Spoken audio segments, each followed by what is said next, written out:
Hello everyone, ఈ రోజు అయితే మీ అందరితో ఒక రెసిపీ అయితే షేర్ చేసుకోవాలనుకుంటున్నాను. ఈ రోజుల నుంచి అయితే మా చిన్నోడు పకోడీ కావాలని చెప్పి అయితే అడుగుతూ ఉన్నాడు. ఈ రోజు అయితే కాయగూరల బండి మీద ఫ్రెష్ గా పాలకూర అయితే వచ్చింది. ఇప్పుడు ఇలా కాకుండా కొంచెం హెల్దీగా అయితే పాలక్ పకోడీ చేద్దామని చెప్పేసి అయితే పాలకూర అయితే తీసుకొని ఫ్రెష్ గా అయితే కట్ చేసుకున్నా. పాలకూర నుంచి కాడలు సపరేట్ చేసి ఆకులన్నీ వేరేగా తీసుకొని కట్ చేసి పెట్టుకున్నా. పాలకూర నీట్ గా వాష్ చేసుకొని చిన్న చిన్నగా అయితే ముక్కలు కట్ చేసి అయితే పెట్టుకోవాలి. ఇంకా పకోడీకి కావాల్సిన కారం అయితే యాడ్ చేసుకోవాలి కదా. డైరెక్ట్ గా కారం వేస్తే బాగోదని చెప్పి పచ్చిమిర్చి పేస్ట్ అయితే వేసుకోవాలి. పచ్చిమిర్చి, అల్లం, వెల్లుల్లిపాయ, అలాగే జీలకర్ర అయితే మిక్సీ పట్టి అదైతే పేస్ట్ లా చేసి యాడ్ చేసుకోవాలి. అలాగే పాలకూరలో వాటర్ కంటెంట్ అయితే ఎక్కువ ఉంటుంది కాబట్టి ఇంకా వాటర్ అయితే ఏమీ యాడ్ చేయాల్సిన అవసరం అయితే లేదు. శనగపిండి కూడా వేసుకొని అయితే కలుపుకోవాలి. పచ్చిమిర్చి పేస్ట్, శనగపిండి మొత్తం కలిసేలా బాగా కలుపుకొని పెట్టుకోవాలి. అంతే, ఇంకా దాని అయితే పకోడీలా వేసేసుకోవడమే.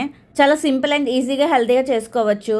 ఎప్పుడు ఒకేలాంటి పకోడీలు కాకుండా అప్పుడప్పుడు ఇలా హెల్తీగా పకోడీలు చేసి పెడుతుంటే ఇంట్లో వాళ్ళు చాలా ఇష్టంగా అయితే తింటారు.